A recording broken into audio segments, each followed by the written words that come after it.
When I first encountered my interview guest for today, he was a thoughtful, analytical member of a King James only church, and he was asking me question after question after question. Now he's one of my most important and valued friends who's come out of my work on King James onlyism. He did end up leaving King James onlyism and was therefore no longer welcome at his church. And it just so happens that a church pastored by a friend of mine is nearby his home. He's been there for a few years now and has a Sunday school series up on YouTube that goes into very nerdy and careful detail on Bible translation issues. And in one of those videos, he talked about italics in Bible translation in ways that I felt went beyond the one video that I did on this channel now several years ago. And given that Eric Kucher and I converse probably more frequently than just about anybody else that I've never met in real life, uh, I thought this would be a good conversation for us to have. It's been months in the making. Eric Couture, thank you so much for coming on. And, actually, I've never asked you, did I pronounce your name correctly? Close enough. It's there's different people pronounce it different ways, and I'm good with that. You keep doing it that Okay, way. I do want to hear how you pronounce it. Well, it depends on where I am. Generally around my family, and it's Kucher. That's how it's been pronounced here. Okay, Generally, interview people, I say Couture because that's how they'll pronounce it. And if I'm in Canada, it's Couture. So okay, depends on where I am. It's Rose by another name is still a rose. okay. How did you become such a nerd, Eric? How did I become a nerd? I don't know. I think I was born this way. I I think so remember, too. I remember growing up, kids would be talking about the latest book that was out, like, I don't know, say Harry Potter or something. They'd be talking about what book they're on, and they'd ask me where I was at, and I'd be like the letter K in the encyclopedia. So, yeah, You always got me been a beat. nerd. You're nerdier than I am. Okay, now I want this conversation to be efficient in part because my teenage son will be getting up early, or fairly soon and coming in here wanting to use his computer. This might be the last video I record in my old studio. My garage studio is getting really close. And That's secondarily, great. we ended up on Zoom because our other service didn't work for you. So we have a recording limit. So, do people Yes. understand what the italics in the Bible mean? I think some people do, but I think there's a large portion of people who don't as well. In my previous church, I had a lady who had come up to me, struggling to understand how to study her Bible in ways that she was seeing the teachers being able to exposit the Bible, and she wanted to be able to do the same sort of thing. And as I was talking with her, I asked her if she understood what the italics in the Bible were for, because I was building to a point. And I assumed she knew. I didn't ask her because she didn't know, or I didn't think she didn't know. I assumed she knew. I was just building to a point. And she said, I think they're there for emphasis, right? And I was, no, no, actually, okay, we need to back up. We have other things we have to cover first. And so I think there's a large portion of people who don't know what the italics are for. And then to just top it off, after I taught that Sunday school lesson on italics, I uh, was talking to one of our church members in the lobby, and they weren't there for the Sunday school lesson. And they asked me what I was teaching on. I said italics and what they're for. And she also said to me, they're there for emphasis, right? And so I knew immediately that there's a good portion of people who don't know what they're for. So unfortunately, no, I don't think most people understand what they're for. That shows the power of convention in language, and in this case in written language, Right, because there's absolutely no way that works. You cannot read the King James version and constantly be emphasizing the word is, right. especially in the Hebrew Bible and the Old Testament, Yeah. and come away thinking that was intentional. You have to hit a wall at some point if you're, attentive and think this is not right. I'm missing something. But Yeah. the convention is so clear that people assume it's in operation even in the King James. Right. I think I totally agree. I think people just subconsciously see italics and think emphasis. And then when they think about it, when they sit down and they're actually thinking about emphasis, they realize something's wrong. And that's usually their first clue to start looking into it. You're a good homework doer, and when I listened to your talk, I appreciated some of the things you ferreted out. What did italics mean outside the Bible when they first started being used? So it's super interesting. They were invented, if I remember correctly, they were invented in 1501 by a man by the name of Aldus Manutius. Minucius, yeah, Yes. famous printer. And yeah, and they really just were doing it so that they could fit more words on a page to make pocket size books. That was the original intent. And then as playwriters started using them, they used them to distinguish between the actor's lines and the narrative. So the italics would have been in the actor's lines, narrative would have been in regular font. Um, Other works were using them to highlight foreign words. So, and then you can kind of see how that would eventually lead into italics being used, like in the Geneva Bible, for supplied words. And then later in the 17th century, they began to be used for words on emphasis, but they weren't used for emphasis prior to that. So, what I'm constantly doing or was constantly doing when I used to work on the King James only debate was to try to get people to put themselves in the shoes of the speakers and readers of English in 1611. Try Hmm. to get people to realize that the conventions of word usage were simply different. Not for every single word, in fact, not for most words, but for enough words that some misunderstandings are caused. And the same is true for punctuation, Hmm. and in this case, italics. Um, Italics is a form However, of punctuation. okay, explain that. Well, in the sense that we're adding interpretive value to the text by changing the character. So Yeah, good. uh, the same way we would do with an exclamation point or a period, we're changing what the emphasis is when we add italics. So it's just another form of punctuation, if you will. But I think you made the point in your video that, and I took this down in my notes, that the convention of italics as emphasis didn't exist when the Geneva Bible used them. And I think you That's said the correct. Geneva Bible was the first English Bible, at least, to use that convention. Yeah, absolutely. So when it comes to italics, the Geneva Bible was the first English Bible to use it. There were a couple other languages that had used it around the same time, but for English, it was the first one. And the emphasis view of italics did not exist in the Geneva Bible Yeah, yeah, in that that time frame. convention. It didn't exist till much later. Yeah, Yeah. that convention. Okay, we probably had better stop and have you give an example or two or three of italics as indicating a word supplied by the translators. In the King James Version or any version like the NASB that still Yep. uses this convention, where do you commonly see this convention? Um, where do I see the convention? Like Yeah, give me an it's example of the kind of thing that this is used to do in Sure. translation. I think a classic example for me, because it's more or less misused here, is in Psalm 14:1, in which the fool has said in his heart, "There is no God," and the "there is in italics. Excuse me. So in Psalm 14:1, um, the "there is" alerts people that these words are supplied, and for people who are reading In that. other words, they're not in the Hebrew. The words there and the word is are not in the Hebrew, but they have to be there for an English sentence. And so the translators are letting you know that they had to quote unquote add those words. Yeah, I want to nuance that a little bit by Go for saying it. that they are there in the Hebrew. Yeah. They're just not Right. there in their own individual words. So Right. it's all in there is no is all in one word in Hebrew, but it takes three words in English to convey Right. that same sense. Yeah. And then we also see, I mean, the fact that there is italicized in Psalm 14:1, you'll see a lot of what are called the copula, the word is.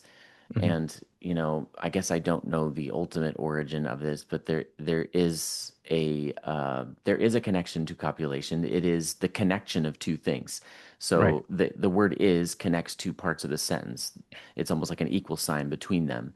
And it's Sure. frequently deleted, left out in Hmm. Hebrew especially. So it has to be supplied for English to work in many of those cases, and Right. therefore is italicized in the King James. And what other translations, I don't know off the top of my head, tend to Yeah. use italics for this So purpose? the NASB. the LSB, the LEB, the NKJV, and I'm probably forgetting one, but th those are probably So those are very the major popular. ones. Yeah, Yeah. yeah. But the ESV I've got in my hands doesn't, the NIV doesn't, the CSB I don't think does. Nope. So, have italics ever helped you? You know, you are a nerdy Bible student. Have they ever helped you understand the Bible better? That's a good question. I would say no. Okay. Ultimately, when I'm going to preach a verse or preach a text of the Bible, teach it, I'm breaking it down, going through it word by word. Ultimately, when I pull out my lexicon and I look at the words, I can see why the translators translated it the way they did, regardless of whether or not they used italics or not. So italics have never led me to some sort of conclusion that I couldn't have gotten there without using the typical works that I typically use. And yet, I've heard preachers say, I'm sure you have too, that translations without italics are dishonest. How would you answer a preacher who says that? Um, Honestly, I think I would say I understand that they're trying to take seriously the commands in Revelation 22, 18, and 19, not to add or subtract from the word of God. And so I would say that I get their passion there, but they're not holding their position consistently. And the reasons I would say they're not holding their position consistently is because there are some languages and some Bibles that don't even have an italics convention, a way to even show these supplied words, quote unquote. Um, and so there's that. And I think there's very good, honest preachers that are using said Bibles. Yeah. Also, um, the idea of formal translations having a one for one translation fail that they want to indicate that they've added words, but they fail to indicate in any way that they've neglected to add words or they've omitted words Yeah, you that are in said the that source languages. in your talk, and I thought that was a really excellent point. And let's break this down a little bit, because what we're saying Mhm. is we understand the impulse. You know, a literal, a formal translation tends to want to have at least one word in the target language, in this case, English, Yes, for each single word in the source language, in this case, Hebrew or Greek or a little bit of Aramaic. And they correct. feel kind of squeamish if they don't. If you have to, quote unquote, add words, that is, here's one Greek word that I need three English words to translate, you feel like, well, I need to be honest. I need to let people know. And we're warning, we're saying there's a little bit of kind of superstition in there almost, and Mhm. at least over fastidiousness. But if you're going to be over fastidious, like in the NASB and LSB and LEB especially, I would think people who pick that up, they're ready for Bible study conventions. You know, Yeah, maybe they can handle that sort of thing. Even if most people in the church aren't aware of what's going on, there are some nerdy people who, you know, can handle that. But then, if you're going to be that fastidious, why not be that fastidious with this factor of language that sometimes exactly. there are omitted words? Right. Yeah. So, I mean, I remember listening to your painfully literal version Yeah. of John 3:16, and which is super formal. But if you go back and listen to that, you'll notice that there are so many more definite articles in that verse than there are in any translation, any legitimate translation of the Bible. And so things like Greek articles are consistently omitted. And so I've said many times that if we're going to have italics to tell people when they add words, we should have some sort of convention to tell people when they've omitted words if we're going to be consistent on this philosophy. Yeah, boy, maybe we would have little footnotes, and, you know, superscript, I don't know, And symbols, do because something we're like the already historical using. present or something. Yeah, well, that's what they did. You Yeah, know, in the NASB, you've heard correct. me kind of make fun of that. Hey, Hmm. it's a good-natured making fun. We're not angry at people who like Not at italics all. or use italics. It's Nope, not a huge deal. But definitely not. what you and I care about is regular people understanding their Bibles. And 100%. we share, I know this because we text all the time from our King James only days, you know, our mutual King James only days, an impulse to protect people from the standard answer to any complaint about the unnecessary difficulty in a given Bible translation? Well, we just need to teach the people. And then after a while, you have to ask, so many people don't know, and so many preachers don't know. So maybe this convention isn't as useful as its progenitors thought it would be. They had a good idea, they had a right motivation, but they aren't actually helping people understand. So you said in your talk that if something doesn't apply globally, it's not theology, it's culture. And you applied this to italics, but fill that out. What did you mean? So when you set a bibliology or a theology, something of the nature of italics must be in a Bible in order for it to be an honest translation or something of that nature, and you realize you can't, for example, in the Calmic language in the Gospels, when Jesus needs a colt to that has never been ridden on before. And in the Calmic language, it takes one word to say that whole phrase in English or Greek, and uh, and you would say to them, well, you should be using italics. I don't know if they have italics or not, but also we should be then using that same theology to omit words. And why would we ask the Calmic language to do that when they don't need to do that? And I'm sure that's true in many other languages as well. And so I remember kind of like fleshing out this idea that if your theology isn't global, it's culture. Growing up in a church in which if you wanted to be a deacon or a pastor, you weren't allowed to have a beard. And the reason being is because in the 70s and the hippie movement and so on and so forth, they wanted to distance themselves from that. Well, that's a cultural expectation. And it doesn't work biblically because Jesus had a beard and the Right. apostles had beards. And it didn't work in other cultures because their cultures weren't dealing with the same cultural issues we were dealing with.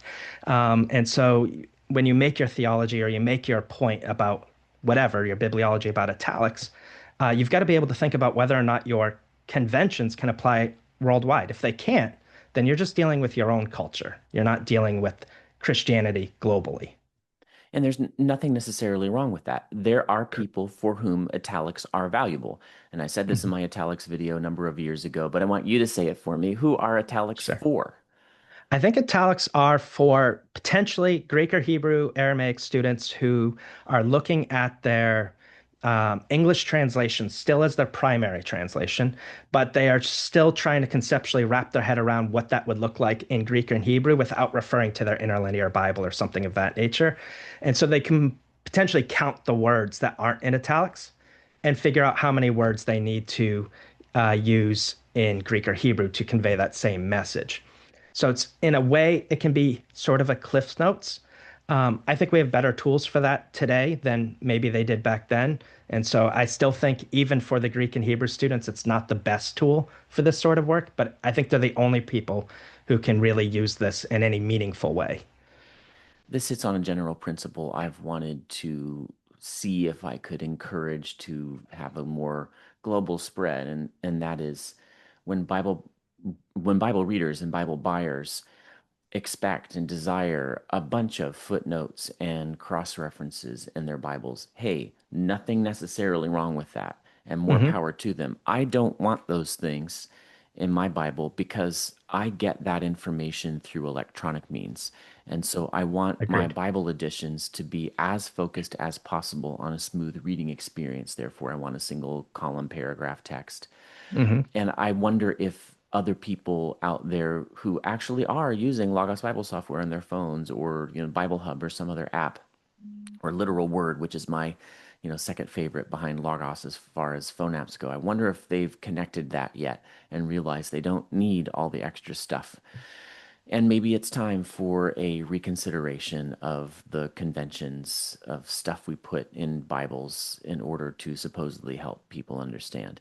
Well, Eric, I just thought that especially this one point, if we're going to have a convention for added words, why not a convention for omitted words? Quote unquote added, quote unquote omitted. I thought that one Correct. point was worth a discussion. I hope that's a point that others will carry on. And I want to say publicly to you, thank you. You have helped this channel so, so much. People just don't realize how much I rely on others. Send me excellent points and questions and comments. I've asked Eric many times to help me with this or that thing, evaluate my thoughts on this or that. I really value our friendship, Eric, and thank you so much for your time today.